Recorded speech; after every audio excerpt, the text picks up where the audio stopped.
ನಾನು ಚನ್ನಬಸಪ್ಪ ದುಮ್ಮಳ್ಳಿ 8 ವರ್ಷದಿಂದ ಫುಲ್ ಫಾರ್ಮಾಗೆ ರೈತರಾಗಿದ್ದೀನಿ. ನನಗೆ ಈ ವರ್ಷ ಕೃಷಿ ಪ್ರಶಸ್ತಿ, ಜಿಲ್ಲಾ ಮಟ್ಟದ ಶ್ರೇಷ್ಠ ಕೃಷಿಕ ಪ್ರಶಸ್ತಿ ಬಂದಿದೆ. ಹೌದು ಸರ್.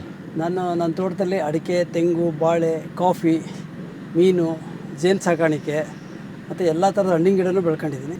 ಮತ್ತು ಸೋಷಿಯಲ್ ಫಾರೆಸ್ಟು ಮಾಡಿದ್ದೀನಿ. ಯಾಕೆಂದರೆ ಸಾಮಾಜಿಕ ಕಳಕಳಿ ಅದು ಸೋಷಿಯಲ್ ಫಾರೆಸ್ಟು. ನಾವು ಬರೀ ಆದಾಯ ನೋಡ್ಕೊಂಡು ಬರೀ ಅಡಿಕೆ, ತೆಂಗು ಇದು ಅನ್ನೋದಕ್ಕಿಂತ ಸಾಮಾಜಿಕ ಒಂದು ಕಳಕಳಿನೂ ಇರಬೇಕು. ಯಾವುದು ಸಾವಯವ ಕೃಷಿ ಅಲ್ಲ, ನಂದು ಫಾರೆಸ್ಟ್ರಿ ಕೃಷಿ. ಅಂದರೆ ಕಾಡಿನ ಥರ ಕೃಷಿ. ಈಗ ಯಾವುದೇ ಕಾಡು ನೋಡ್ರಿ ನೀವು, ಹೌದು, ಯಾವ ಬೆಳೆನೂ ಅಲ್ಲೇನು ಯಾರು ಗೊಬ್ಬರ ಹಾಕಲ್ಲ, ಇನ್ನೊಂದು ಹಾಕಲ್ಲ. ಅದು ಎಲ್ಲ 100 ಬೆಳೆ ಇರ್ತವೆ, 100 ಮರ ಚೆನ್ನಾಗೇ ಇರ್ತವೆ. ಯಾಕೆಂದರೆ ಭೂಮಿಯ ಫಲವತ್ತತೆ ಆ ಥರ ಡೆವಲಪ್ ಆಗಿರ್ತೈತೆ. ಆ ಥರ ಕೃಷಿನ ನಾನು ಅಳವಡಿಸ್ಕೊಂಡಿದ್ದೀನಿ 7 ವರ್ಷದಿಂದ. ಈ ಸರಿ ನನಗೆ 3ನೇ ಸರಿ ಈ ಅವಾರ್ಡ್ ಬಂದಿರೋದು. ಇದು ಅಂದರೆ ಮುಂಚೆ ಏನು ಕೆಲಸ ಮಾಡ್ತಿದ್ರು ಸರ್? ಇನ್ಶೂರೆನ್ಸ್ ಕಂಪ್ನಿಲಿ ಒಂದು ಕರ್ನಾಟಕ ಟ್ರೈನಿಂಗ್ ಮ್ಯಾನೇಜರ್ ಆಗಿದ್ದೆ. ಪಿಡಿಗ್ರಿಲಿ entire Karnataka training in charge manager ಆಗಿದ್ದೆ. ಎಲ್ಲ ಬಿಟ್ಟು ಈಗ ರೈತರಾಗಿದ್ದೀನಿ. ಸೊ ಉದ್ಯೋಗ ಬಿಟ್ಟು ಕೃಷಿಗೆ ಬರಬೇಕು ಅಂತ ಅನಿಸಿದೆ ಯಾಕೆ ಸರ್? ಕೃಷಿ ಅಂತ ಏನು ಗೊತ್ತಾ, ಇದು ನೆಮ್ಮದಿ, ಒಂದು ನನ್ನ ಸೆಲ್ಫ್ ಸ್ಯಾಟಿಸ್ಫ್ಯಾಕ್ಷನ್ನು. ಯಾವುದೇ ಉದ್ಯೋಗ ಆಗಲಿ, ದ ಅಲ್ಟಿಮೇಟ್ 60 ವರ್ಷಕ್ಕೆ ರಿಟೈರ್ಮೆಂಟು. ಬಟ್ ಇಲ್ಲೇನು ರಿಟೈರ್ಮೆಂಟ್ ಇಲ್ಲ, ನಾವು ಎಷ್ಟು ಬೇಕಾದ್ರೂ ಸಾಧನೆ ಮಾಡ್ಬೋದು. ನನಗೆ ಸ್ವಲ್ಪ ಒಂದು ಗ್ರೋತ್ ಬೆಳೆಯಬೇಕಾಗಿತ್ತು, ಅದಕ್ಕೆ ನಾನು ಉದ್ಯೋಗ ಮಾಡಿದೆ. ಈಗ ಫುಲ್ ಫ್ಲೆಡ್ಜ್ ರೈತರಾಗಿದ್ದೀನಿ. ಇದು ಅಡಿಕೆ 5ನೇ ವರ್ಷದ ಅಡಿಕೆ ನೋಡ್ರಿ. ಅತಿ 5 ವರ್ಷ, ಜಸ್ಟ್ 5 ವರ್ಷ ಆಗಿದೆ. ಬಟ್ ಎಲ್ಲ ಫಸಲು ಬಂದ್ಬಿಟ್ಟಿದೆ, ಸಕ್ಕತ್ತಾಗಿ ಬರ್ತಿದೆ. ಒಳ್ಳೆ ತಳಿನ ಸೆಲೆಕ್ಟ್ ಮಾಡಿ ಕೃಷಿ ಇದ್ರ ಅಡಿಕೆ ಬಗ್ಗೆ ಕೇಳಿ ತಿಳ್ಕೋಬೇಕು, ಹೆಂಗ್ ಮಾಡಬೇಕು ಅಂತೇಳಿ. ಜನ ಏನು ಮಾಡ್ತಾರೆ, ಸುಮ್ಮನೆ ಈಗ ಪಕ್ಕದಲ್ಲಿ ಯಾರೋ ಗೊಬ್ಬರ ಹಾಕ್ತಾರೆ, ನಾವು ಗೊಬ್ಬರ ಹಾಕ್ತೀವಿ, ಅದೆಲ್ಲ ಮಾಡಬಾರ್ದು. ಅಡಿಕೆಗೆ ಯಾವ ಭೂಮಿ ಸೆಲೆಕ್ಟ್ ಮಾಡಬೇಕು, ಹೆಂಗ್ ಮಾಡಬೇಕು ಅಂತ ನಾವು ಸ್ವಲ್ಪ ತಿಳ್ಕೊಂಡ್ರೆ ಯಾವ ಬೆಳೆನೇ ಆಗಲಿ, ನೀವು ಅಡಿಕೆ ಬಗ್ಗೆ ಆಗಲಿ, ತೆಂಗಿನ ಬಗ್ಗೆ ಆಗಲಿ, ಯಾವ್ದ್ರ ಬಗ್ಗೆನೇ ಆಗಲಿ, ನೀವು ಎಷ್ಟು ಚೆನ್ನಾಗಿ ತಿಳ್ಕೊಂಡು ಮಾಡ್ತೀವಿ ಅಷ್ಟು ಚೆನ್ನಾಗಿ ಫಸಲು ಬರ್ತಿದೆ. ಸೊ 5 ವರ್ಷಕ್ಕೆ ಇಷ್ಟು ಚೆನ್ನಾಗಿ ಗಿಡನೂ ಬಂದಿದೆ, ಆಮೇಲೆ ಫಸಲು ಬರ್ತಾ ಇದೆ ಅಲ್ಲ ಸರ್? ಸೊ ಏನೆಲ್ಲ ಮಾಡಿದ್ರಿ ಸರ್ ಇಷ್ಟು ಚೆನ್ನಾಗಿ ಬರೋಕ್ಕೆ ಕಾರಣ? ಭೂಮಿ ಫಲವತ್ತತೆ ಯಾವತ್ತೂ ಮೇಂಟೈನ್ ಮಾಡಬೇಕು, pH ವ್ಯಾಲ್ಯೂ ಮೇಂಟೈನ್ ಮಾಡಬೇಕು. ನಾವು ರೈತರು ಏನು ಮಾಡ್ತೀವಿ ಅಂದರೆ, ಈಗ ಅಡಿಕೆ ರೇಟ್ ಜಾಸ್ತಿ ಐತಲ್ಲ, ಅಡಿಕೆ ಫಸಲು ಜಾಸ್ತಿ ಬರಲಿ ಅಂತ ಸಿಕ್ಕಾಪಟ್ಟೆ ಗೊಬ್ಬರ ಹಾಕ್ತೀವಿ. ಅದು ಹಾಕ್ಬಾರ್ದು. ಭೂಮಿನ ಹೇಳ್ತೀವಿ pH ವ್ಯಾಲ್ಯೂ 6ರಿಂದ 7 ಮೇಂಟೈನ್ ಮಾಡಿದರೆ, ನೀವು ಬರೀ ಮೇಂಟೆನೆನ್ಸಿಗೆ ಗೊಬ್ಬರ ಕೊಟ್ಟರೆ ಸಾಕು. ನಾವೇನು ಮಾಡ್ತೀವಿ, ಈಗ ಅಡಿಕೆ ರೇಟ್ ಜಾಸ್ತಿ ಐತೆ, ಸಿಕ್ಕಾಪಟ್ಟೆ ಗೊಬ್ಬರ ಹಾಕ್ತೀವಿ, ಅಡಿಕೆ ರೇಟ್ ಬಿದ್ದರೆ ಏನಾಗುತ್ತೆ, ಭೂಮಿ ಹಾಳಾಗಿರ್ತೈತಾ? ಮುಂಚೆ ಕಬ್ಬು ಭತ್ತ ಬೆಳೆದೆಲ್ಲ ಭೂಮಿ ಹಾಳಾಗಿರೋದು. ಇದನ್ನು 4 ವರ್ಷ ತಗೊಂಡೆ ನಾನು ಇದನ್ನು ಈ ಲೆವೆಲ್ ಸಸ್ಟೈನ್ ಮಾಡೋಕ್ಕೆ. ಯಾಕೆಂದರೆ ಪ್ರತಿ ವರ್ಷ ಆಲ್ಟರ್ನೇಟಿವ್ ಆಗಿ ದ್ವಿದಳ ಧಾನ್ಯ ಬೆಳಿತೀನಿ. ಅಂದರೆ ಗೊಬ್ಬರ, ಅಲಸಂದೆ, ಉದ್ದು ಈಗಲೂ ಬೆಳೀತಾ ಇದ್ದಾರೆ ಸರ್? ಹಾಕ್ತೀನಿ. ಈಗ ಮಳೆ ಬಿಟ್ಟ ತಕ್ಷಣ ಮತ್ತೆ ಹಾಕ್ತೀನಿ. ಅದನ್ನ ಏನು ಮಾಡ್ತೀನಿ, ಮತ್ತೆ ಮಲ್ಚಿಂಗ್ ಮಾಡ್ತೀನಿ. ಇಲ್ಲೇ ಯಾವುದೇ ಆಗಲಿ ನಮಗೆ ಅವಶ್ಯಕತೆ ಇದ್ದಷ್ಟು ಕಿತ್ಕೊಂಡು ಇಲ್ಲೇ ಮಲ್ಚಿಂಗ್ ಮಾಡ್ತೀವಿ. ಮಲ್ಚಿಂಗ್ ಮಾಡೋದ್ರಿಂದ ಭೂಮಿ ಫಲವತ್ತತೆ ಚೆನ್ನಾಗಿರ್ತೈತೆ. ಯಾವುದೇ ರೈತ ಆಗಲಿ ಫಸ್ಟು ಮಣ್ಣು ಪರೀಕ್ಷೆ ಮಾಡಿಸ್ಕೋಬೇಕು, ಜೊತೆಗೆ pH ವ್ಯಾಲ್ಯೂ ಚೆಕ್ ಮಾಡಿಸ್ಕೋಬೇಕು. pH 6ರಿಂದ 7 ಐತೆ ಅಂದರೆ ಒಳ್ಳೆ ಫಲವತ್ತಾದ ಭೂಮಿ, ಅದಕ್ಕೆ ಎಕ್ಸ್ಟ್ರಾ ಕೇರ್ ಮಾಡೋಂಥ ಅವಶ್ಯಕತೆ ಏನಿಲ್ಲ. pH ಕಡಿಮೆ ಮತ್ತು ಜಾಸ್ತಿ ಇದ್ರೆ ಹೆಂಗೆ ಬ್ಯಾಲೆನ್ಸ್? ಜಾಸ್ತಿ ಆಗ್ತೀವಿ. ಅವಾಗ ಏನಾಗುತ್ತೆ ಅಂದರೆ, ಕಡಿಮೆ ಇದ್ದರೆ ನಾವು ಅದೇ ಹೇಳ್ತೇವೆ, ದ್ವಿದಳ ಧಾನ್ಯಗಳಾಗಲಿ, ಹಸಿರು ಗೊಬ್ಬರ ಆಗಲಿ ಬೆಳಿಬೇಕು. ಎರೆಹುಳು ಗೊಬ್ಬರ ಅಂತಾರೆ. 2 ಎರೆಹುಳು ತೊಟ್ಟಿ ಮಾಡ್ಕೊಂಡಿದ್ದೀನಿ, ಪ್ರತಿ ವರ್ಷವೂ ಹಾಕ್ಸ್ತೀವಿ. ಬಟ್ ಏನಾಗುತ್ತೆ ಅಂದರೆ, ನೀವು ಎಷ್ಟೇ ಎರೆಹುಳು ಗೊಬ್ಬರ ಹಾಕ್ರಿ, ಭೂಮಿಲಿ ಹಸಿರು ಗೊಬ್ಬರ ಬಿದ್ದರೆ ಮಾತ್ರನೇ pH ವ್ಯಾಲ್ಯೂ ಲೆವೆಲ್ಲಿ ಬರೋದು. ಅತಿಯಾಗಿ ಗೊಬ್ಬರ ಹಾಕಿದ್ರೆ pH ವ್ಯಾಲ್ಯೂ ಜಾಸ್ತಿ ಆಗ್ಬಿಡ್ತೈತೆ. ಅದಾದಾಗಲೇ ಏನಾಗ್ತೈತೆ, ಮರಗಳು ತಲೆ ಹೋಗೋದು ಅಂತಲ್ಲ, ಬೆಳೆ ಹಾಳಾಗ್ತೈತೆ. 4 ಬಾರ್ಡ್ರಲ್ಲಿ ಮಣ್ಣು ತಗೊಂಡು ಅದನ್ನು ಚೆನ್ನಾಗಿ ಮಿಕ್ಸ್ ಮಾಡಿ, ಅದನ್ನು 4 ಪಾರ್ಟ್ ಮಾಡಿ, ಅದ್ರ 1 ಪಾರ್ಟನ್ನು ನಾವು ಮಣ್ಣು ಪರೀಕ್ಷೆ ಕೊಟ್ಟಾಗ ಅದ್ರಾಗ ಗೊತ್ತಾಗ್ತಿದೆ ಭೂಮಿಯ ಸಾರಾಂಶ ಎಷ್ಟೈತೆ, ಅದು ಫಲವತ್ತತೆ ಐತೋ ಇಲ್ಲೋ ಇದಾಗಿತ್ತು ಅಂತ ಅದನ್ನು ಚೆಕ್ ಮಾಡಿಸ್ತಾರೆ. ಪ್ರತಿ ವರ್ಷ ಒಂದ್ಸರಿ ಚೆಕ್ ಮಾಡಿಸ್ಕೊಂಡ್ರೆ, ಈಗ ಏನು ಫ್ರೀಯಾಗಿ ಚೆಕ್ ಮಾಡಿಕೊಡ್ತಾರೆ ಡಿಪಾರ್ಟ್ಮೆಂಟಿಂದೆಲ್ಲ, ಮಾಡಿಸ್ಕೊಂಡ್ರೆ ಒಳ್ಳೆಯದು. ಅತಿಯಾಗಿ ನೀರನ್ನು ಕೊಡಬಾರ್ದು, ಅತಿಯಾಗಿ ಗೊಬ್ಬರನೂ ಕೊಡಬಾರ್ದು. ನೀವು ಬಂದು ಯಾವ ಜಾತಿ ಗಿಡ ಹಾಕಿದೆ ಸರ್? ಇದು ನಮ್ಮ ಲೋಕಲ್ ಮಲೆನಾಡ್ದು. ಇದು ಮಲೆನಾಡು. ನಾನೇ ಸಸಿ ಮಾಡ್ತೀನಿ, ನರ್ಸರಿ ಮಾಡ್ಕೊಂಡಿದ್ದೀನಿ. ನಮ್ಮದೇ ಸಸಿ. ಈಗ ನೀರು ಬಸ್ತು ಹೋಗೋಂಥ ವ್ಯವಸ್ಥೆ ಇರಬೇಕು, ನೀರು ಹಿಂಗಬೇಕು. ಸುಮ್ಮನೆ ಏನು ಗೊತ್ತಾ, ಮಳೆ ಬಂದ ತಕ್ಷಣ ನೀರು ಕೊಚ್ಕೊಂಡು ಹೋಗ್ತಾ ಇದ್ರೆ ಎಲ್ಲ ಫಲವತ್ತತೆನೂ ಕೊಚ್ಕೊಂಡು ಹೋಗ್ತಾ ಇರ್ತೈತೆ. ಸೊ ನೀರು ಈ ಥರ ಇಲ್ಲಿ ಹಿಂಗೋ ಥರ ಮಾಡ್ಕೊಂಡಿದ್ದೀರಾ? ಇಲ್ಲಿ ಬಂದು ಟ್ರ್ಯಾಕ್ಟರ್ ಹೊಡೆಯೋದು ಎಲ್ಲ ಮಾಡ್ತೀರಾ, ಇಲ್ಲ ನ್ಯಾಚುರಲ್ ಆಗಿ ಬಿಟ್ಬಿಡ್ತೀರಾ? ಯಾವುದು ಟ್ರ್ಯಾಕ್ಟರ್ ಹೊಡೆಯಲ್ಲ. ನೋಡ್ರಿ, ಭೂಮಿ ತುಳಿದ್ರೆ ಏನಾಗುತ್ತೆ ಅಂದರೆ ಗಟ್ಟಿ ಬರುತ್ತೆ. ಯಾವುದೇನೇ ಆಗಲಿ ಈಸಿ. ನಾವು ಬರೀ ಇದು ವೀಡ್ ಕಟ್ರ್ ಹೊಡಿತೀವಿ, ವೀಡ್ ಕಟ್ರ್ ಹೊಡೆದ್ಬಿಟ್ಟು ಅದನ್ನೇ ಗೊಬ್ಬರ ಮಲ್ಚಿಂಗ್ ಮಾಡಿಬಿಡ್ತೀರಾ? ನೀರಿನ ವ್ಯವಸ್ಥೆ ಯಾವ ಥರ ಮಾಡ್ಕೊಂಡ್ರೆ ಒಳ್ಳೆ? ಸ್ಪ್ರಿಂಕ್ಲರ್ ಮಾಡಿದ್ದೀನಿ. ಯಾಕೆಂದರೆ ಡ್ರಿಪ್ ಮಾಡಿದರೆ ಒಳ್ಳೇದು ಅಂತಾರೆ. ಬಟ್ ಡ್ರಿಪ್ಪನ್ನ ವೈಜ್ಞಾನಿಕವಾಗಿ ಮಾಡಬೇಕು. ವೈಜ್ಞಾನಿಕ ಮಾಡ್ತಾ ಇಲ್ಲ. ಏನು ಮಾಡ್ತಾರೆ, ಡ್ರಿಪ್ ಮರದ ಹತ್ರ ಬಿಡ್ತಾರೆ, ನೀರು ಬಿಟ್ಟು ಹೋಗ್ತೀವಿ. ನಾನು ಮಲ್ಟಿ ಕಲ್ಟಿವೇಷನ್ ಮಾಡೋದ್ರಿಂದ ಡ್ರಿಪ್ಪು ಲಾಭದಾಯಕ ಅಲ್ಲ ನನಗೆ. ಸ್ಪ್ರಿಂಕ್ಲರ್ ಐತಲ್ಲ, ಈಸಿ. ನಾನು 9 ಎಕರೆ ಜಮೀನಲ್ಲಿ 3 to 4% ಅಷ್ಟೇ ನಾನು ಲೇಬರ್ಸಿಗೆ ಖರ್ಚು ಮಾಡ್ತೀನಿ. ಜಾಸ್ತಿ ಖರ್ಚು ಮಾಡೋದೇ ಇಲ್ಲ. ಯಾಕೆಂದರೆ ವರ್ಷಕ್ಕೆ ನಂದು 9 ಎಕರೆ ಇದೆ. ಬೇರೆಯವರಾದ್ರೆ ತುಂಬ ಜನ ಕರ್ಕೊಂತಾನೆ ಇರ್ತಾರೆ. ಹೌದು. ಯಾವತ್ತು ನಾವು ವೈಜ್ಞಾನಿಕವಾಗಿ ಕೃಷಿ ಮಾಡಿದಾಗ ಮಾತ್ರ ಲಾಭ ತಗೊಳಕ್ಕೆ ಸಾಧ್ಯ. ಇಲ್ಲಾಂದರೆ ಕೃಷಿಗೆ ಎಲ್ಲ ಹೇಳ್ತಾರೆ ರೈತರ ಕೆಲಸ ಎಲ್ಲ ಸುಮ್ಮನೆ ವೇಸ್ಟು, ನಾವೆಲ್ಲ ಜೀವನ ಪೂರ್ತಿ ಒದ್ದಾಡ್ತಿರೋದು, ಅದೆಲ್ಲ ಸುಳ್ಳು. ಈಗ 9 ಎಕರೆ ಒಂದು 25ರಿಂದ 30 ಲಕ್ಷ ರೂಪಾಯಿ ಆದಾಯ ತಂದೆ. ಖರ್ಚು ಕಳೆದು ನಾನು 9 ಎಕರೆಯಲ್ಲಿ 9 ಎಕರೆಯಲ್ಲಿ 30 ಲಕ್ಷ ನಿವ್ವಳ ಆದಾಯನೇ. 30 ಲಕ್ಷ 30 ಲಕ್ಷ. ಯಾಕೆಂದರೆ ನನಗೆ ನೋಡ್ರಿ, ಒಂದು ನಾನು ಡ್ಯೂಟಿ ಬಿಟ್ಟು ಬಂದಾಗ ನಂದು ತೆಂಗಿನ ಮರ ತೋರಿಸ್ತೀನಿ, ಮಲ್ಟಿ ಕಲ್ಟಿವೇಷನ್ನೇ ಮಾಡಿದ್ದೀನಿ. ಒಂದು ಮರದಿಂದ ಒಂದು 50-60 ಕಾಯಿ ಬಿಡ್ತಿತ್ತು. ಅದೇ ಲಾಸ್ಟ್ ಇಯರು 300 ಕಾಯಿ ಬಿಡಿದೆ. 300 ಕಾಯಿ? 300 ತೆಂಗಿನಕಾಯಿ. ಒಂದು ಮರಕ್ಕೆ 300 ಕಾಯಿ ಅಂದರೆ 20 ರೂಪಾಯಿ ಎಳ್ನೀರು ಕೊಡ್ತೀನಿ ನಾನು. ಎಳ್ನೀರು ಯಾಕೆಂದರೆ ಫೈನಾನ್ಷಿಯಲ್ ಮ್ಯಾನೇಜ್ಮೆಂಟು ಮಾಡ್ಬೇಕು ನಾವು. 1.5 ವರ್ಷ ತೆಂಗಿನಕಾಯಿ ಇಟ್ಕೊಂಡು 15 ರೂಪಾಯಿ ಕೊಡಬಾರ್ದು. ಇನ್ಸ್ಟಂಟ್ ಒಂದು ಎಳ್ನೀರು ಕೊಡೋದ್ರಿಂದ 8 ಬೀಡ್ ಬರ್ತಿದೆ ನನಗೆ.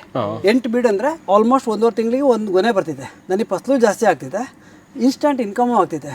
ಒಂದು ಮರ 300 ಕಾಯಿ ಇವತ್ತು 20 ರೂಪಾಯಿಂದ 6,000 ರೂಪಾಯಿ ಬೀಳ್ತಿದೆ. ಸೊ ಇದು 5 ವರ್ಷದ್ದು ಎಷ್ಟು ಎಕರೆ ಹಾಕಿದ್ದೀರಾ ಸರ್ ಈಗ? ಇದು 3 ಎಕರೆ ಹಾಕಿದ್ದೀನಿ. 3 ಎಕರೆ ಹಾಕಿ ಫಸ್ಟ್ ವರ್ಷಕ್ಕೆ ಎಷ್ಟು ಫಸಲು ಬರ್ಬೋದು ಅಂತ ಅಂದಾಜು ಮಾಡ್ತಾ ಇದ್ದೀರಾ? ಫಸ್ಟ್ನೇ ವರ್ಷನಾ? ಈ ವರ್ಷ 5ನೇ ವರ್ಷದಲ್ಲಿ? 5ನೇ ವರ್ಷದಲ್ಲ, ಈ ವರ್ಷ ಒಂದು 45 ಕ್ವಿಂಟಲ್ ಆವರೇಜ್ ಬರ್ತಿದೆ ಈ ವರ್ಷ.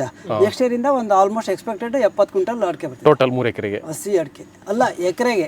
ಈ ಥರ ಎರೆಹುಳಗಳು ಮತ್ತು ಈ ಗೆಜ್ಜಲುಗಳೆಲ್ಲ ಈ ಥರ ರಂಧ್ರ ಮಾಡೋದ್ರಿಂದ ಭೂಮಿಗೆ ಆಕ್ಸಿಜನ್ ಚೆನ್ನಾಗಿ ಆಗುತ್ತೆ.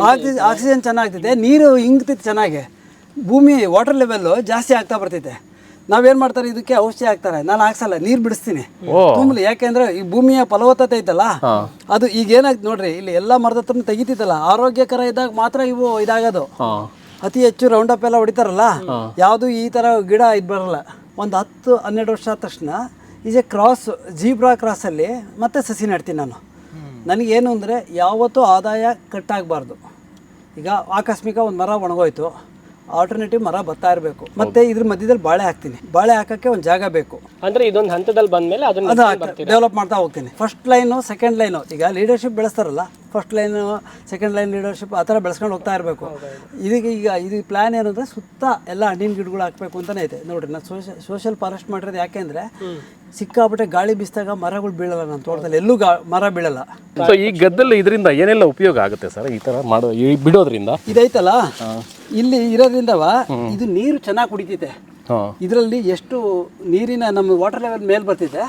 ಮತ್ತೆ ಜೊತೆಗೆ ಇದು ಆಕ್ಸಿಜನ್, ಗಿಡಗಳಿಗೆ ಆಕ್ಸಿಜನ್ ಸಿಗ್ತಿದೆ. ಹೌದಾ? ಯಾವುದೇ ಪ್ರತಿಯೊಂದು ಮರನೂ ಉಸಿರಾಡ್ತಿದೆ. ಅದಕ್ಕೆ ಬೇರೆ ಕಟ್ ಮಾಡಬೇಡ್ರಿ ಅಂತ ಹೇಳೋದು ನಾನು. ಯಾಕೆಂದ್ರೆ ನಮ್ಮ ಮನುಷ್ಯನ ನರ ಕಟ್ ಮಾಡ್ದಂಗೆ ನಾನು ಹೇಳ್ತೀವಿ, ಹಿಂಗೆ ಸಾಕು ನೋಡ್ರಿ, ಎಷ್ಟು ಅವಶ್ಯಕತೆ ಇದೆ ಅಷ್ಟು ಮಾತ್ರ ಇದು ಮಾಡ್ಕೊಡ್ರೆ. ಸುಮ್ಮನೆ ಏನು ಮಾಡ್ತಾರೆ, ಬ್ಲೈಂಡಾಗೆ ಬೇರೆಲ್ಲ ಕಟ್ ಮಾಡಿ ಗಿಡ ಹಾಳು ಮಾಡ್ತಾರೆ. ಅದೆಲ್ಲ ಮಾಡಲೇಬೇಡ್ರಿ. ನೀವೇನಾದ್ರು ಗೊಬ್ಬರ ಹಾಕಂಗಿದ್ರೆ 2 ಅಡಿ ಬಿಟ್ಟು ಗೊಬ್ಬರ ಹಾಕಿರ್ತೀನಿ. ಇದು ಉಸಿರಾಡ್ತಿದೆ, ಅದಕ್ಕೆ ಈ ಮರಗಳೆಲ್ಲ ಚೆನ್ನಾಗಿದ್ದಾವೆ. ಬೇರೆ ಉಸಿರಾಡ್ತಿದೆ, ಬೇರೆ ಆಕ್ಸಿಜನ್ ತಂದಿದೆ. ಇದಕ್ಕೆ ಈಗ ಮನುಷ್ಯ ಏನೋ ಮೂಗ್ ಥರ ಉಸಿರಾಡ್ತಾನೆ ಅಂದ್ರೆ ಇಲ್ಲಿ ಇದು ಎಲ್ಲ ಐತಿ ಇದಕ್ಕೆ ಮೂಗಿದ್ಕೆ ಅಲ್ವಾ? ಜೇನ್ ಪೆಟ್ಟಿಗೆ ಯಾಕೆ ಸಾಕಿದ್ದೀನಿ ಅಂದರೆ ಪರಾಗಸ್ಪರ್ಶಕ್ಕೋಸ್ಕರ ಸಾಕಿರೋದು ನಾನು. ತುಪ್ಪನೂ ಸಿಗ್ತಿದೆ ವರ್ಷ. ಲಾಸ್ಟ್ ಇಯರ್ ಒಂದು 35 kg ತುಪ್ಪ ಮಾರಿದೆ, 700 ರೂಪಾಯಿ kg. ಪ್ರಾಫಿಟು ಆಗ್ತಿದೆ. ಬಟ್ ಮೈನ್ ಪರ್ಪಸ್ ನನಗೆ ಪಾಲಿನೇಷನ್ಗೆ. ಪಾಲಿನೇಷನ್ ಆದ್ರೆ ತುಂಬಾ ಚೆನ್ನಾಗಿ ಗಿಡನೂ, ಅಡಿಕೆ ಆಗಲಿ, ತೆಂಗಾಗಲಿ, ಯಾವುದಾಗಲಿ ಫಸಲು ಬರ್ತಿದೆ. ಹಂಗಾಗಿ ಜೇನ್ ಸಾಕಿನ ಒಂದು 18 ಪೆಟ್ಟಿಗೆ ಜೇನ್ ಐತೆ. 18 ಪೆಟ್ಟಿಗೆ ಇದೆಯಾ ಸರ್? 18 ಪೆಟ್ಟಿಗೆ ಇದೆ. ಬಾಳೆ, ತೆಂಗು, ಅಡಿಕೆ ಕಮರ್ಷಿಯಲ್ ಆಗಿ ಮಾರ್ತೀವಿ. ಕಾಳುಮೆಣಸು ಹಾಕಿದ್ದೀನಿ, 1,500 ಕಾಳುಮೆಣಸು ಹಾಕಿದ್ದೀನಿ. ಕಾಫಿ ಹಾಕಿದೀವಿ, ಚಂದ್ರಗಿರಿ ಕಾಫಿ ಹಾಕಿದ್ದೀನಿ. ಯಾವುದೇ ಆಗಲಿ ಜಾಗ ವೇಸ್ಟ್ ಮಾಡಬಾರ್ದು. ಬಟ್ ಇದ್ರ ಮಧ್ಯದಲ್ಲೂ ನಾನು ತರಕಾರಿ ಬೆಳ್ಕೊಂತೀನಿ. ಬದನೆಕಾಯಿ ಹಾಕಿದ್ರಲ್ಲ? ಬದನೆಕಾಯಿ ಹಾಕಿದೆ, ಮೆಣಸಿನ ಗಿಡ ಎಲ್ಲ ತೆಗೆದೆ ಮೊನ್ನೆ. ಮೆಣಸಿನ ಗಿಡ, ಟೊಮೊಟೊ ಎಲ್ಲ ತೆಗೆದ್ವಿ. ಜೀವನ ನೀವು ಅಷ್ಟು ಟೇಸ್ಟ್ ಹಣ್ಣು ತಿಂದೇ ಇರಲ್ಲ ನೀವು. ಹಂಗೆ ಅದೊಂದು ಕಿತ್ಕೊಂಡೋಗ್ರಿ ಒಂದು ತೋರಿಸ್ತೀನಿ. ಯಾಕೆಂದ್ರೆ ಅಷ್ಟು ಟೇಸ್ಟು ನೋಡ್ರಿ. ಭೂಮಿಯಲ್ಲಿ ಫಲವತ್ತತೆ ಇರೋದಕ್ಕೆ ಆ ಹಣ್ಣು ಅಷ್ಟು ಚೆನ್ನಾಗಿ ಬರೋದು. ಯಾವ ಬಾಳೆ ಸರ್ ಇದು? ಇದು ಪುಟ್ಟ ಬಾಳೆ, ಏಲಕ್ಕಿ ಬಾಳೆ. ಏಲಕ್ಕಿ, ಓಕೆ ಸರ್. ಇದು 2ನೇ ಕೂಳೆ. 1 kgಗೆ 70 ರೂಪಾಯಿ ಐತ್ಕಂಡ್ರೆ. 1 kgಗೆ 70 ರೂಪಾಯಿ. 10 kg ಅವರೇಜ್ ಬರ್ತಿದ್ದೇನ್ರಿ. 10 kg ಅವರೇಜಿಗೆ ಒಂದು ಗೊನೆಗೆ ಎಷ್ಟು ಬರ್ತಿದೆ? 700 ರೂಪಾಯಿನಾ ಅಲ್ವಾ? ಒಂದು ಎಕರೆಗೆ ಒಂದು 500 ಗಿಡ ಹಾಕಿದ್ರೆ ಎಷ್ಟಾಯ್ತು? 3 ಲಕ್ಷ ರೂಪಾಯಿ ದುಡ್ಡು ಆಯ್ತು ಅಲ್ವಾ? ಅದು ಇಂಟರ್ನಲ್ ಕ್ರಾಪು. ನಾನು ಹೇಳ್ತಾ ಇರೋ ಮೈನ್ ಕ್ರಾಪ್ ಅಲ್ಲ ಅದು, ಇಂಟರ್ನಲ್ ಕ್ರಾಪ್. ನೋಡ್ರಿ, ರೈತರು ಹೆಂಗ್ ದುಡಿಮೆ ಮಾಡ್ಕೋಬಹುದು ಅಂದ್ರೆ, ತೆಂಗು, ಅದ್ರ ಮಧ್ಯದಲ್ಲಿ ಅಡಿಕೆ, ಅದ್ರ ಮಧ್ಯದಲ್ಲಿ ಬಾಳೆ ಬೆಳೆದಿದೆ. 18 kg ತನಕ ಬಾಳೆ ಬೆಳೆದಿದೆ. 18 kg ಒಂದೊಂದು ಮಾರ್ಗೊನೆ ಇತ್ತು, ಪುಟ್ಟ ಬಾಳೆನೆ. ಯಾರೋ ಒಬ್ರು ಸೈಂಟಿಸ್ಟ್ ಬಂದು ಕೇಳ್ತಿದ್ರು, ಇಲ್ಲಿ ಯಾವುದು ಬರಲ್ಲ ಸರ್ ಇಲ್ಲಿ ಅಂತ. ಕರ್ಕೊಂಬಂದು ತೋರಿಸ್ತೇನೆ ಮತ್ತೊಂದು ಸರಿ. ಅಂದ್ರೆ ಫಸ್ಟ್ ಬೆಳೆಯಲ್ಲಿ ಎಷ್ಟೊಂದು ಆದಾಯ ಮಾಡ್ಕೊಂಡ್ರೆ ಸರ್ ಬಾಳೆಯಲ್ಲಿ? ಫಸ್ಟ್ನಲ್ಲಿ 1.5 ಎಕರೆ ಇತ್ತು, ಅವಾಗ ಒಂದು 3-4 ಲಕ್ಷ ರೂಪಾಯಿ ಆಗಿತ್ತು. 2ನೇ ಕೂಳೆನೇ ಜಾಸ್ತಿ ಬಂದಿದ್ದು. ಹೌದಾ? 4 ಲಕ್ಷ ರೂಪಾಯಿ. ಯಾಕೆಂದ್ರೆ 2ನೇ ಕೂಳೆ ನಮಗೆ ಖರ್ಚು ಕಡಿಮೆ ಆಗ್ಬಿಡ್ತಿತ್ತಲ್ಲ ಅಲ್ವಾ? ಖರ್ಚು ಯಾಕೆ ಕಡಿಮೆ ಆಗ್ತೈತೆ ಅಂದ್ರೆ ಮತ್ತೆ ನೆಡೋದಕ್ಕೆ ಇರಲ್ಲ. ಬೇರೆ ಯಾವುದೂ ಇರಲ್ಲ, ಸುಮ್ಮನೆ ಬಂದಿದ್ದು ಕಟ್ ಮಾಡ್ಕೊಳ್ಳೋದು ಅಷ್ಟೇ. 9 ತಿಂಗಳಿಗೆ ಮತ್ತೆ ಬಂದ್ಬಿಡ್ತೈತೆ. ಫಸ್ಟ್ನೇ ಬೆಳೆ 11, 12 ತಿಂಗಳು, 13 ತಿಂಗಳಿಗೆ ಬರ್ತೈತೆ. ಪ್ರತಿ ನೋಡ್ರಿ ಎಳ್ನೀರು ಗೊನೆ ನೋಡ್ರಿ ನಿಮಗೆ ಗೊತ್ತಾಗ್ತದೆ ರೈತರಾಗಿದ್ದು. ಹೌದು ಸರ್. ಯಾಕೆ ಗೊತ್ತಾ, ಎಳ್ನೀರು ಬಂದು ಬೆಳಗ್ಗೆ ನೋಡ್ಕೊಂಡು ಹೋಗ್ತಾರೆ. ಏನು ನನಗೆ ಪ್ರತಿ ತಿಂಗಳು 1.5 ತಿಂಗಳಿಗೆ ಒಂದ್ಸರಿ 2 ಲೋಡ್ ಗೊಬ್ಬರ ಎಳ್ನೀರು ಇಳಿಸ್ತಾರೆ. ಇನ್ಸ್ಟ್ಯಾಂಟ್ ದುಡ್ಡು ತಗೋಬೇಕು, ಹಂಗಾದ್ರೆ ರೈತ ಸ್ವಾವಲಂಬಿ ಆಗ್ತಾರೆ. ಇಲ್ಲಾಂದ್ರೆ ಏನಾಗ್ಬಿಡ್ತೈತೆ ಅಂದರೆ ನಾವು ಅದು ಮಾಡ್ತೀನಿ, ಸುಮ್ಮನೆ ಕೊಬ್ಬರಿ ಹಾಕ್ತೀನಿ, 2 ವರ್ಷ ಕೊಬ್ಬರಿ ಹಾಕೊಂಡು ಕಾಯ್ಕೊಂಡು ಯಾಕೆ ಇಟ್ಕೋಬೇಕು. ಹೌದು, ಎಳ್ನೀರು ಅಂದರೆ ಆವಾಗಲೇ ದುಡ್ಡು ಸಿಗತ್ತಲ್ಲ ಸರ್. ಇನ್ಸ್ಟ್ಯಾಂಟ್ ದುಡ್ಡು ಮತ್ತು ಲಾಭನೂ ಜಾಸ್ತಿ. ಹೌದು, ಕೊಬ್ಬರಿ 1.5 ವರ್ಷ ನೀವು 2 ವರ್ಷ ಮೇಂಟೈನ್ ಮಾಡಿ, ಹೋದ ವರ್ಷ ಈ ವರ್ಷನೂ ಸ್ವಲ್ಪ ರೇಟ್ ಬಂದಿದೆ. ಲಾಸ್ಟ್ ಇಯರ್ ಥರ ಆದರೆ ಒಂದು ಕಾಯಿಗೆ 10 ರೂಪಾಯಿನೂ ಸಿಗಲ್ಲ. ಎಳ್ನೀರು 22 ರೂಪಾಯಿ, ವರ್ಷಕ್ಕೆ 8 ಬೆಳೆ ಬರ್ತಿತ್ತಾ, 8 ಬೆಳೆ ಬರ್ತೈತೆ ಎಳ್ನೀರಿಂದ. ಎಳ್ನೀರಾದರೆ ನೋಡ್ರಿ ಲೇಬರ್ಸ್ ನನಗಿಲ್ಲ, ಅವರೇ ಬರ್ತಾರೆ, ಅವರೇ ಇಳಿಸ್ತಾರೆ, ದುಡ್ಡು ಎಣಿಸ್ಕೊಟ್ಟು ಹೋಗ್ತಾ ಇರ್ತಾರೆ. ಹೌದು, ಅದಕ್ಕೆ ಯಾವತ್ತೇ ಆಗಲಿ ರೈತರು ಸ್ವಲ್ಪ ನಾಲೆಡ್ಜಬಲ್ ಕೆಲಸ ಮಾಡಿದರೆ ತುಂಬ ಪ್ರಾಫಿಟ್ ಮಾಡ್ಕೋಬೋದು. ಜನ ಕೇಳಿದರೆ ಅದು ಏನಂದರೆ ರೈತರೆಲ್ಲ ಮನೆ ಮಂದಿ ಎಲ್ಲ ಸಹಾಯ ಅಂತ ಯಾರೇ ಮಾಡ್ತಾರೆ. ನಾನು ಏನು ಕೆಲಸನೇ ನೋಡ್ರಿ ಬಿಂದಾಸ ಓಡಾಡ್ತೀನಿ, ಕಾರಲ್ಲೇ ಓಡಾಡ್ತೀನಿ, ಯಾವುದನ್ನೇ ಆಗಲಿ 3 ಬೈಕ್ ಇದ್ರೂ ಕಾರಲ್ಲೇ ಓಡಾಡ್ತೀನಿ. ಯಾಕೆಂದರೆ ನಮಗೆ ದುಡ್ಡು ನಾನು ಹೇಳೋದು ಏನಂದರೆ ದುಡ್ಡಿಗಿಂತವ ಮನುಷ್ಯನ ಲೈಫನ್ನು ಈಸಿ ಮಾಡ್ಕೋಬೇಕು, ಸ್ಮಾರ್ಟಾಗಿ ಮಾಡ್ಕೋಬೇಕು. ಹೌದು ಸರ್, ಹೌದಲ್ವಾ? ನೋಡ್ರಿ ಈಗ ಹೇಳ್ತಾರೆ ಆ ಗಿಡ ಬರಲ್ಲ, ಈ ತೋಟದಲ್ಲಿ ಈ ಗಿಡ ಬರಲ್ಲ ಅಂತ. ನೀವು ಕಾಡೆಲ್ಲ ನೋಡಿದಿರಲ್ಲ, ಎಷ್ಟು ಮರ ಇರ್ತವೆ. ತೆಂಗಿನ ಮರದ ಮಧ್ಯದಲ್ಲಿ ಕಾಫಿ ಮಾಡಿದ್ದೀನಿ. ಇದು ಅಡಿಕೆ ಸಸಿ, ಪ್ರತಿ ವರ್ಷ 10,000 ಅಡಿಕೆ ಸಸಿ ಮಾಡ್ತೀನಿ. 10,000? 10,000. 25 ರೂಪಾಯಿ ಒಂದು ಸಸಿ ಮಾಡ್ತೀನಿ. 25 ರೂಪಾಯಿ ಸರ್? 25 ರೂಪಾಯಿ. ಸೊ ಇವು ಬಂದು ಒಂದು 5 ವರ್ಷಕ್ಕೆ ಬರುವಂತವಲ್ವಾ ಸರ್? 5 ವರ್ಷಕ್ಕೆ. ನೋಡ್ರಿ ಎಷ್ಟು ಮಳೆ ಬಂದಿತ್ತಲ್ಲ, ನೀರೆಲ್ಲ ನಿಂತಿತ್ತಾ? ಅಲ್ವಾ? ಎಲ್ಲ ಕಡೆ ನೀರು ನಿಂತಿದೆ, ಇಲ್ಲಿ ನಿಂತಿಲ್ಲ ನೋಡಿ. ಅದೇನು ಗುಂಡಿ ತೆಗೆದಿರಲ್ಲ ಯಾಕೆ ಸರ್ ಇವು? ಇದು ಸ್ವಲ್ಪ ನಾವು ಪೊಟಾಶ್ ಕೊಡಕ್ಕೆ ಅಂತ ಹೇಳಿ, ಯಾಕಂದ್ರೆ ಹಿಂಗಾರ ಬರ್ತಿತ್ತಲ್ಲ, ಸ್ವಲ್ಪ ಪೊಟಾಶ್ ಕೊಡಕ್ಕೆ. ಅದಕ್ಕೆ ಹೇಳೋದು 2 ಅಡಿ ಬಿಟ್ಟು ತೆಗಿರಿ, ಯಾವುದು ಬೇರೆ ಡ್ಯಾಮೇಜ್ ಆಗಬಾರ್ದು ಅಂತ. ನೋಡಿಲ್ಲಿ ತೊಗರಿ, ಅವರೇ ಗಿಡ, ಇದು ಕಾಳುಮೆಣಸು ಈಗ ಹಾಕಿ ಈ ವರ್ಷ. ಇದು ಚಂದ್ರಗಿರಿ ಎಕ್ಸ್ಪೋರ್ಟ್ ಕ್ವಾಲಿಟಿ, ಇದು ಕಾಫಿ, ಇದು 3 ವರ್ಷ ಆಯ್ತು ಹಾಕಿ. ಎಕ್ಸ್ಪೋರ್ಟ್ ಕ್ವಾಲಿಟಿ ಸರ್ ಇದೆಲ್ಲ ಎಕ್ಸ್ಪೋರ್ಟ್ ಕ್ವಾಲಿಟಿ. ಬಟ್ ನಮ್ಮ ಮನೆಗೆ ಈಗ ಹೋದ ವರ್ಷ ನಮ್ಮ ಮನೆಗೆ ನಾವೇ ಯೂಸ್ ಮಾಡ್ಕೊತಾ ಇದ್ದೀವಿ. ಕಾಫಿ ಇದೇ ಕುಡಿಯೋದು ನಾವು ಮನೇಲಿ.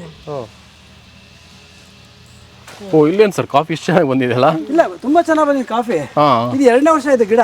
ಓ, ಸೊ ಅಲ್ಲಿ ಸ್ಟಾರ್ಟಿಂಗ್ ಇಂದ ಎಂಡ್ ವರೆಗೂ ಎಲ್ಲ ನೀರು ಇದ್ರಲ್ಲಿ ಹರ್ಕೊಂಡು ಹೋಗುತ್ತೆ. ಏನು ಮಾಡ್ತೀನಿ, ನೆಕ್ಸ್ಟ್ ಮಂತ್ ಇದಕ್ಕೆಲ್ಲ ಬಾಳೆ ಹಾಕ್ತೀನಿ.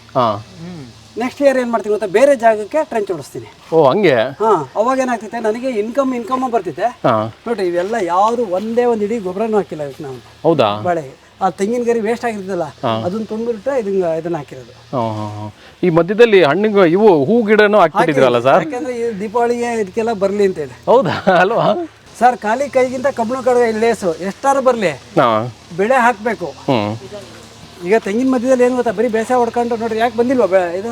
ಅಲ್ವಾ, ಚೆನ್ನಾಗಿ ಬಂದೈತಲ್ಲ ಅಡಿಕೆ? ಚೆನ್ನಾಗೇ ಬಂದಿದೆ. ಯಾಕೆ ಗೊತ್ತಾ, ಅದಕ್ಕೆ ಹೇಳೋದು ಜೇನ್ಸ್ ಹಾಕ್ರಿ, ಪಾಲಿನೇಷನ್ ಅನುಕೂಲ ಆಗ್ತೈತೆ. ಪಾಲಿನೇಷನ್ ಬಂದಷ್ಟು ಚೆನ್ನಾಗೇ ಇದೆ ತೆಂಗು. ಅದಕ್ಕೆ ಹೇಳಿ ಯಾವುದೇ ಬೆಳೆ ಆಗಲಿ ಅದಕ್ಕೆ ಒಂದು ಆಹಾರ ಉತ್ಪತ್ತಿ ಮಾಡ್ಕೊಳ್ಳೋ ಕೆಪಾಸಿಟಿ ಇರ್ತೈತೆ ಅದಕ್ಕೆ. ಹೌದೌದು ಸರ್.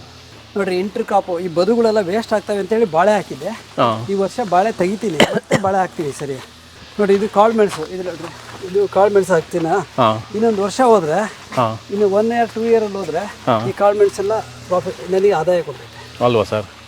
ಯಾವ್ದು ಸರ್ ಇದು ಪಯನಿಯರ್ 1 ಅಂತ, ಪಡಿಯೂರು 1. ಈಗ ಏನಾಗ್ತದೆ ಅಂದರೆ ಇಲ್ಲಿ ಪೂರ್ತಿ ಕಳೆ ಇಲ್ಲ ಅಂದರೆ ಇಲ್ಲಿರೋ ಇನ್ಸೆಕ್ಟಿಸೈಡ್ಸ್ ಎಲ್ಲ ಗಿಡಕ್ಕೆ ಹತ್ತೈತೆ. ಹೌದು ಸರ್, ಹೌದು, ಗಿಡಕ್ಕೆ ಹೋಗ್ತವೆ.